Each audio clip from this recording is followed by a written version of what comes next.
Hello students, मैं Mohammad Sarfaraz Nawaz commerce की इस ई लर्निंग क्लास में आपका वेलकम करता हूं। आज की हमारी इस क्लास में हम जिस टॉपिक को डिस्कस करेंगे उस टॉपिक का नाम है बैंक रेट। क्या है टॉपिक का नाम?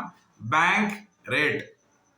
हमारी आरबीआई की कंटिन्यूएशन सीरीज चल रही है जिसमें हमने आरबीआई को अलग से डिस्कस किया है और मॉनेटरी पॉलिसी को उसके ऊपर हमने अलग से वीडियो बनाई है। और मॉनेटरी पॉलिसी में कैश रिजर्व रेशो और स्टैट्यूटरी लिक्विडिटी रेशो और रेपो रेट और रिवर्स रेपो रेट के ऊपर हमने सेपरेट से हर एक टॉपिक के लिए अलग अलग वीडियो बनाई है ताकि आप कंफ्यूज ना हो। और आज का हमारा टॉपिक बैंक रेट, ये मॉनेटरी पॉलिसी का ही एक पार्ट है। हमारे पिछले क्लासेस में आपने देखा कि किस तरह आरबीआई अपनी मॉनेटरी पॉलिसी में इन्फ्लेशन को और ग्रोथ को किस तरह बैलेंस करते हुए इकोनॉमी में मनी फ्लो को कंट्रोल करते। तो आज की इस क्लास में, बैंक रेट की क्लास में, हम देखेंगे कि किस तरह बैंक रेट मॉनेटरी पॉलिसी में एक अहम रोल प्ले करता है। तो आज की इस क्लास में हम बैंक रेट के बारे में, उसके मीनिंग क्या होते हैं और उसका क्या कॉन्सेप्ट है और मॉनेटरी पॉलिसी में उसका कितना इम्पोर्टेंस है, इन सब चीज़ों को आज की हमारी इस क्लास में हम डिस्कस करेंगे। बैंक रेट एक्चुअली में पहले की पॉलिसी रेट था और इस बैंक रेट को रिपो रेट ने रिप्लेस कर दिया है। आज की डेट में बैंक रेट का जो सिग्निफिकेंस है वो कम हो गया है। बैंक रेट पहले की पॉलिसी रेट था और जब कभी भी आरबीआई अपनी मॉनेटरी पॉलिसी बनाता था तो बैंक रेट के हिसाब से बनाता था और आज बैंक रेट की जगह रिपो रेट ने ले ली है। इंडिया के अलावा और कई सारे कंट्रीज हैं जहां पर बैंक रेट को की पॉलिसी रेट के तौर पर यूज किया जा रहा है और कई कंट्रीज बैंक रेट को इंटरनेशनली यूज हो रहा है, मगर बैंक रेट इंडिया में सेम नहीं है। और आज की डेट में बैंक रेट का जो सिग्निफिकेंस है वो इंडिया में बहुत ही कम हो चुका है। आरबीआई ने अपनी मॉनेटरी पॉलिसी में बैंक रेट को कंप्लीटली डीलिंक कर दिया है और आरबीआई की तरफ से जो मॉनेटरी पॉलिसी बनाई जाती है और उसमें जो इंटरेस्ट रेट्स को डिस्कस किया जाता है और जो इंटरेस्ट रेट्स चार्ज किए जाते हैं वो बैंक रेट पर डिपेंड ही नहीं करते। और जितने भी इंटरेस्ट रेट्स होते हैं वो सारे के सारे किस चीज़ पर डिपेंड करेंगे? रेपो रेट पर डिपेंड करेंगे। और आरबीआई ने बैंक रेट को रेपो रेट से लिंक किया है और जब बैंक रेट्स इंटरेस्ट के लिए यूज नहीं हो रहा है तो ये कहाँ पर यूज होगा? बैंक रेट का मेन सिग्निफिकेंस दो चीज़ों से रिलेट है। सबसे पहले है डिस्काउंटिंग और दूसरे नंबर पर है पेनाल्टी। डिस्काउंटिंग के लिए और पेनाल्टी के लिए बैंक रेट को यूज किया जाता है। बैंक रेट के यही दो मेन काम रहेंगे, उनका पर्पस यही रहेगा कि एक तो डिस्काउंटिंग करें और दूसरा पेनाल्टी रेट की तरह यूज होता है। और अब बैंक्स पर पेनाल्टी कब लगेगी? अगर कोई commercial bank cash reserve ratio को या फिर स्टैट्यूटरी लिक्विडिटी रेशो को मेंटेन नहीं करता है तब आरबीआई क्या करेगा? उन बैंक्स पर पेनाल्टी लगा देगा। और कितनी पेनाल्टी लगना है और उसका क्या रेट होगा, ये कैसे डिसाइड होगा? ये बैंक रेट से डिसाइड होगा। और बैंक रेट का जो रेट होता है, जो परसेंटेज होता है, वो रेपो रेट से 1% ज्यादा होगा। कितना परसेंट ज्यादा होगा रेपो रेट से? ओनली 1% ज्यादा होगा। तो बैंक रेट कहां पर यूज होगा? डिस्काउंटिंग के लिए यूज होगा और पेनाल्टी के लिए यूज होगा। अब फर्ज कीजिए कि किसी के पास प्रॉमिसरी नोट है या फिर बिल्स ऑफ एक्सचेंज है और अमाउंट हम लेते हैं 1 करोड़ का।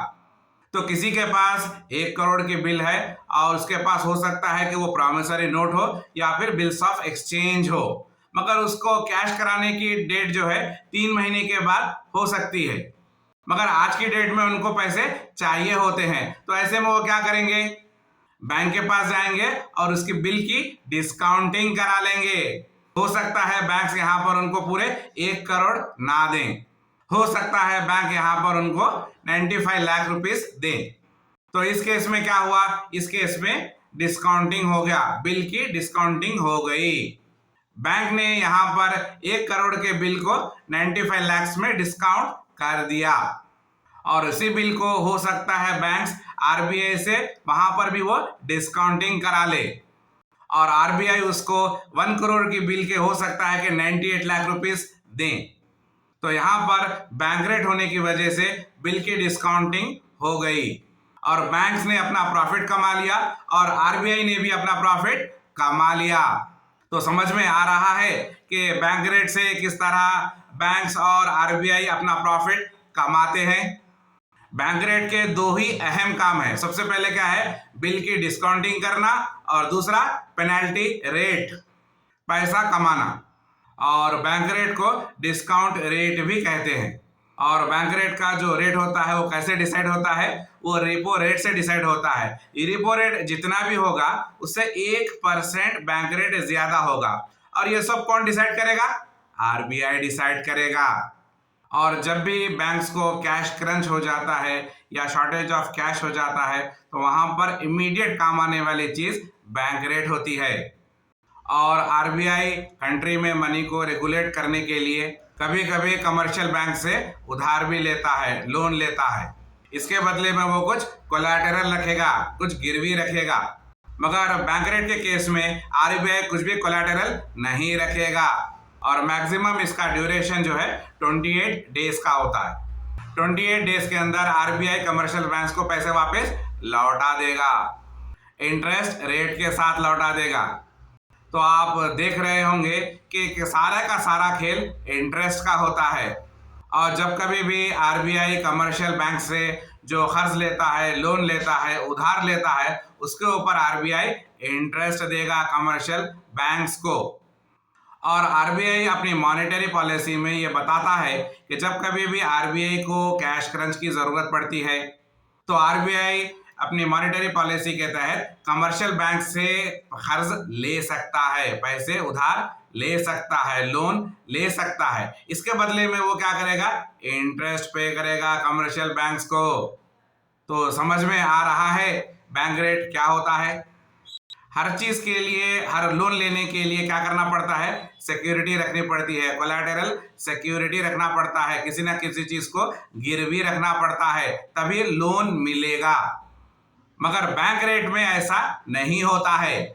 आरबीआई अपना कोलैटरल सिक्योरिटी रखे बगैर ही कमर्शियल बैंक से पैसे कर्ज लेता है, उधार लेता है, लोन लेता है और उस पर इंटरेस्ट पे करता है। और जो लोन लिया गया है उस लोन पर जो इंटरेस्ट चार्ज किया जाएगा उसी को बैंक रेट कहेंगे। और जब कभी भी बैंक के इंटरेस्ट रेट्स में चेंजेस होते हैं या इंटरेस्ट रेट से इंक्रीज होते हैं या डिक्रीज होते हैं तो उसका सीधा असर कहाँ पड़ेगा, स्टॉक मार्केट पर पड़ेगा, बिजनेस पर पड़ेगा, कस्टमर्स पर पड़ेगा। और जब बैंक रेट बढ़ता है, इंक्रीज होता है तो सारे रेट्स ऑफ इंटरेस्ट इंक्रीज हो जाते हैं, बढ़ जाते हैं और मार्केट में जो टोटल मनी सप्लाई होती है वो डिक्रीज हो जाती है, कम हो जाती है। क्यों कम होती है, क्योंकि इंटरेस्ट रेट के बढ़ जाने से लोग या फिर बिजनेस, कस्टमर्स, कोई भी लोग लोन लेना कम कर देंगे। रेट ऑफ इंटरेस्ट ज्यादा होने की वजह से कोई भी लोन क्यों लेगा। तो रेट ऑफ इंटरेस्ट के बढ़ जाने से क्या होता है, मार्केट में मनी सप्लाई कम हो जाती है, डिक्रीज हो जाती है। जैसा कि आप जानते हैं कि आरबीआई का मेन काम क्या है, आरबीआई का मेन काम इकोनॉमी में जो कैश का फ्लो है उसको मेंटेन रखना होता है और इन्फ्लेशन को कंट्रोल करना होता है और उसके साथ साथ इकोनॉमी में जो ग्रोथ है उसको बढ़ाते रहना होता है। और इन सारे चीज़ों को कंट्रोल करने के लिए आरबीआई बैंक रेट को यूज़ करता है और यही बैंक रेट होता है जिससे इंडिया की जो इकोनॉमिक एक्टिविटी है वो कंट्रोल में आती है। तो समझ में आ रहा है बैंक रेट क्या होता है। तो आज की इस क्लास में आपने क्या सीखा है और क्या समझा है। आज की इस क्लास में आपने सीखा है कि बैंक रेट क्या होता है।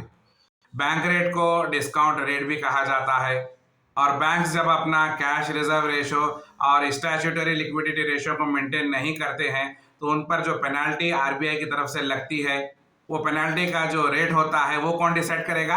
आरबीआई डिसाइड करेगा। कैसे डिसाइड करेगा? बैंक रेट की वजह से डिसाइड करेगा। और बैंक रेट कितना होता है? रेपो रेट से 1% ज्यादा, जो भी ज्यादा होगा 1%, कितना होगा? 1%, वो बैंक रेट होगा।